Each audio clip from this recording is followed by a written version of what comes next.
How goes the family? Welcome back to Larry's Anything Goes. Hopefully you guys are having a great productive day, and hopefully everybody's staying nice and safe because of the hurricanes and all that good stuff. They do your darndest to get to safe ground and whatnot, and hopefully everybody down in the Carolinas, Georgia, Florida, and even in the DMV area, getting through it and all that because, safety first at the end of the day. Now, today's topic, it's been a while since I've done a video about books because I'm a big avid book reader. It's about The Millionaire Next Door. All right, now this is one of my favorite books that I've actually read again, because usually I read the book a couple of times before I decide to talk about it and just talk about my favorite points.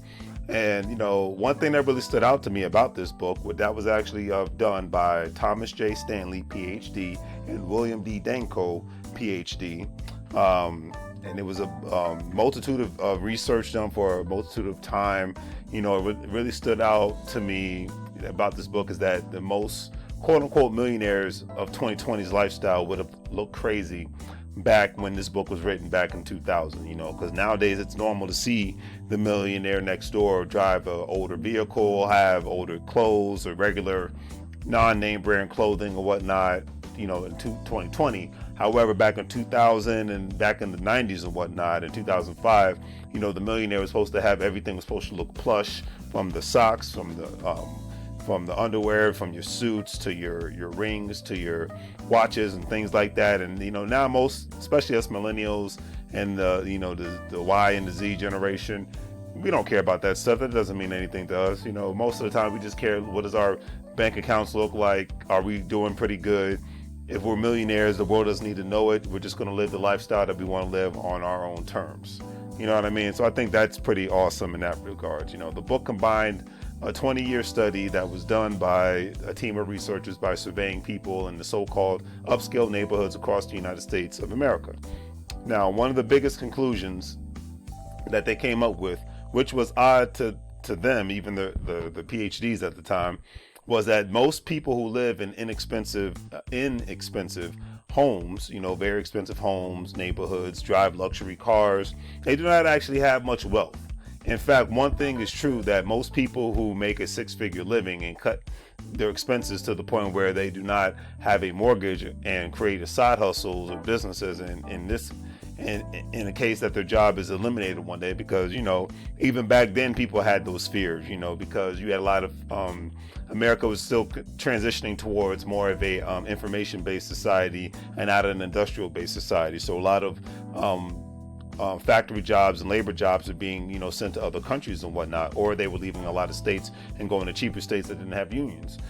So it was just a big multitude of things that were taking place. So a lot of people, working people, just like they are today, are very vulnerable if they don't have backup plans outside of their job.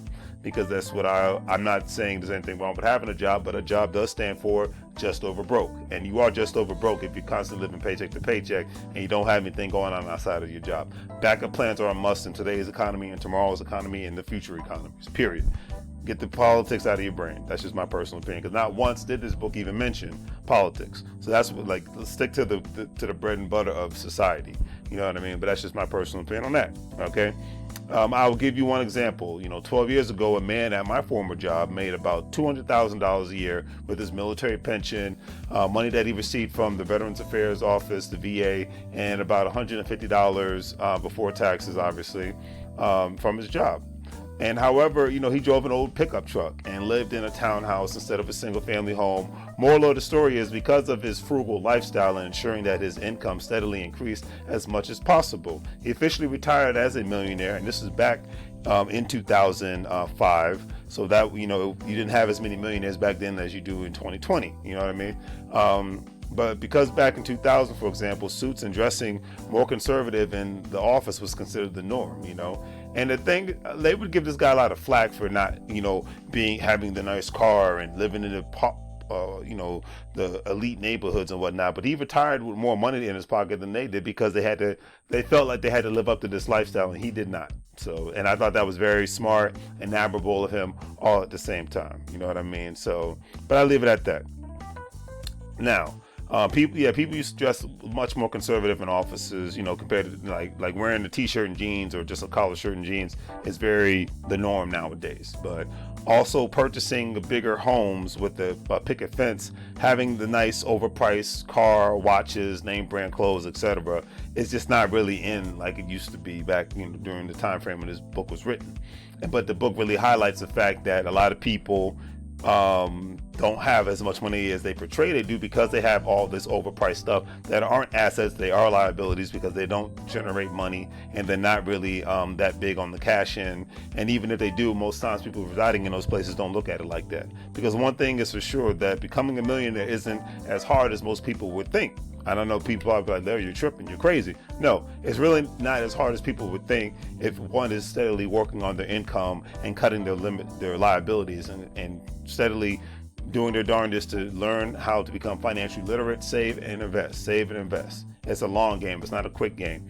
The book really gets into the cutting spending for middle income and upper income workers. Less spending attached with a delayed gratification mindset can help one grow their savings account, and changes to grow their asset portfolio. Truly, the most profound thing about this book is that when it comes to wealth in the United States of America, the majority of American population have it all wrong. And I'll say that again. When it comes down to the majority of wealth in the United States of America, the majority of the population have it all wrong. And that's one thing this book highlights, The Millionaire Next Door.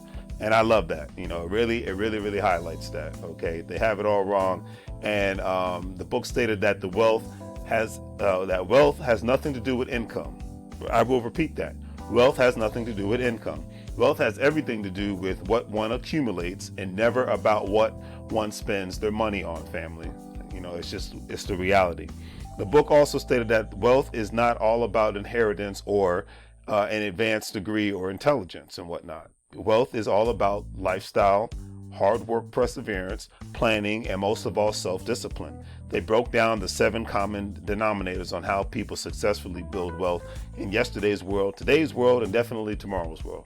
Because that's the thing, like you have a lot of people who are the people who are staying in the United States of America, they're moving down south, or they're moving to the Southwest because it's cheaper, less, no state income tax and things of that nature. But it's like I said, if you're moving down there with the same mindset you had in the previous state that you lived in, and your mindset isn't on being financially literate, seeing how you can save and invest money, then a couple of years from now you will lose. That's just my personal opinion, because if your job is gone, if you go down to Texas or Mississippi with a paycheck to paycheck mentality, you can end up homeless as quick as you can in California or New York or the DMV area. It's called having assets in place, it's called having savings in place, and it's called becoming financially literate every day while you're reading books just like this, so that you're engaging people that are doing the same thing with the same mindset. Because like I said, if you know more about football than you do how to obtain money and how to grow money, then you're doing it all wrong. That's the only way I can put it. And it sounds crazy because I don't watch sports, but I really don't care. All right, so let's break down some actual things when it comes down to the 12 just regular things that regular working people can do when it comes to obtaining wealth. Number one is people live well below their means. All right. They allocate the time and energy and money efficiently in ways conducive to building wealth. Number 3, they believe that financial independence is more important than displaying high social status. Number 4, the parents did not provide economic outpatient care. And so meaning that, because that was one of those loaded bullet points, but basically saying that the parents ensured that they created a mindset with their children to make sure that they didn't have to always bail them out in certain regards when it comes to financial aspects of life. Number 5, their adult children are economically self-sufficient, making sure that even people who come from rich parents, they ensure that their kids are self-sufficient, so they're not always depending on mommy and daddy and whatnot when financial issues arise. Number 6, they are proficient in targeting market opportunities. And opportunities are all around you. You just have to see how you can hold on to them and grasp them and whatnot. And like I always say, what you're reading, the kind of information and the content that you're ingesting into your mental, I always call it the mental diet. and the people that you're surrounded with, because losers stay stagnated, winners grow. That's all I can say. And number 7, they chose the right occupation. And that's the thing, your occupation, you could be a PE teacher, but a or teacher, regular teacher, nurse, a doctor, you could be an office manager, whatever, even if you're a person who's a janitor or a garbage man or a woman or whatnot.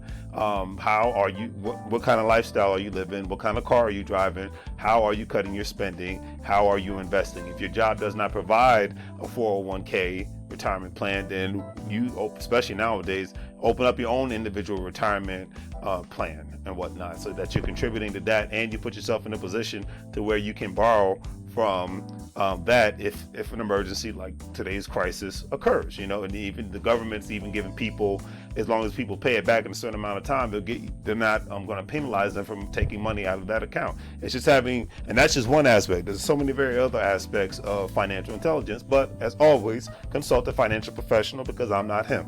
All right, now, 2 more points that really stood out to me regarding The Millionaire Next Door was that the team of researchers did a collective study regarding the children of wealthy people. The study consisted of interviewing wealthy fathers and getting their perspective regarding how they are set up, trust, estate planning, insurance, things of that nature, to make sure, that their children and their companies and wealth are inherited and taken care of, to make sure that they're not gone after these wealthy, affluent men pass away. Now, of course, the loudest one in the room, and usually always annoys me, the loudest one in the room stated that his daughters were taken care of. His daughters were very bad. However, they were very bad with money, but he's got some certain plans in place and whatnot. But he assures that he felt confident in the beginning of the study that, his daughters will be able to carry on the family name and business and things of that nature, even though he kind of lacked in teaching them how to become self-sufficient. And you have to be self-sufficient if you're going to successfully run a business, so that he was losing in that aspect. And his daughters married men that were very bad with money too, and basically just saw 2 rich women that they could hop on the trust fund train, basically getting money from daddy when he's here and when he's gone, so they can live the lifestyle that they want and they don't have to work for it. He was okay with his children not having financial literacy, and he didn't even think about the fact that his businesses may be in jeopardy, because his children may not be able to run them after he's, as far as his businesses after he's gone. He got a little worried about that after, I guess, talking to these researchers and getting that perspective from that. And everyone else in the study was the exact opposite of this gentleman. They made multitude of arrangements that not only ensured that their children received a specific amount of money after they passed away, but they ensured that their children understood the principles of wealth and how to maintain it and how to grow it. But they ensured that their children understand how to run a company and how to live below their means as well, and the principles of wealth in regards to insurance, real estate, stocks, bonds, the list goes on and on. This is because obviously this book was done before cryptocurrency and even the value of gold, you know what I mean? So that was very interesting, and then, so one moral of the story is the gentleman changed his tune and figured out, he had to talk to other CPAs in regards to how he was going to be able to ensure that his daughters were taken care of, and then 2, he wanted to make sure that his companies were going to be taken care of all at the same time, so he had to figure that route out as well. But he was trying to change the course with his grown daughters to see if they were going to be able to become a lot more self-sufficient and not be so dependent on him, because obviously we all go eventually, unfortunately. But last but definitely not least, the book ends with the story about how living in a so-called affluent neighborhood with the neighborhood association. Most people can't stand neighborhood associations, and it's like, hey, sometimes they're good, most of the times they're bad, in my personal opinion. But I'll leave it at that. This couple owned a dog that loved, and I'm a dog lover, so I was definitely on this couple's side in this book. The couple owned a dog that they loved, and this couple lived in one of the most affluent neighborhoods. It was actually a suburb within Florida and whatnot. But yeah, they lived in a very affluent neighborhood in Florida. I believe it was northern Florida. I forgot the name of the actual town. But they lived in this nice neighborhood, and they had they owned a dog, and they loved this dog, and they liked walking the dog through the neighborhood. And then all of a sudden, the association outlawed having pets of a certain size. So all the neighbors claimed that the dog was above above the size that was regulated within the regulations of the neighborhood association. Another thing is this gentleman actually owned various amounts of condos within the development and whatnot, and he sold a lot of them, so he was very well off, and a lot of people did not like the fact that he was still living in that neighborhood, and he was basically the richest person in the neighborhood. The couple refused to give the dog up, and neighbors were becoming very nasty towards them. I believe the book even stated that one person came up to his wife, the gentleman's wife, when she was walking the dog, and basically, tried to put the fear of God in her, like, a thing that only a little boy would do in a grown man's body, in my personal opinion. But that happened, and obviously the husband became very frustrated and went to the next meeting of the association meeting, and voiced his opinion. Husband fought the association tooth and nail before the association gave in. However, after everything that occurred, the husband made the right choice by renting out his home and moving on to greener pastures. Sometimes you got to do that, because my whole thing is, if it's worth fighting for, then fight for it. But if it's not, then move on, because nothing puts a price tag on peace of mind, in my personal opinion. Because he stated, and I quote, "I don't want to live in an area with people who don't like dogs, no matter how much money or quote unquote influence they have in life." And I couldn't agree with that statement more, because you can't put a price tag on peace of mind. You can't put a price tag on being around the kind of people you want to be around, and that's the thing. You could be as rich as you want to be, but if you walk out of your neighborhood and you look at your neighbors and you can't stand most of them, do you really want to live there? I mean, that's one of the truest things in the DMV area. So, but if no matter how little or how much you pay, if you don't, like I said, if you don't wake up in life and two things: thankful and excited about life, then all the money in the world is not going to mean anything. Or as my grandmother would say, well, it won't mean a hill of beans. You know what I mean? But on that note, hopefully you guys enjoyed today's video. Please give it a thumbs up, give it a like. Definitely check out the Karatbars International family, and I will see you guys later. Basic Karatbars International, we buy gold, we save it, and we recommend others to do it all at the same time. And if you're able to make some connections with other people so that they can buy the gold, hey, you can make some money out of other people's gold and off their referrals and whatnot. You build your own team, and all at the same time, you make money move. So on that note, hopefully you guys have a great day, and I will see you guys later. Please do the 3 free things by sharing, liking, and subscribing. Take care, family.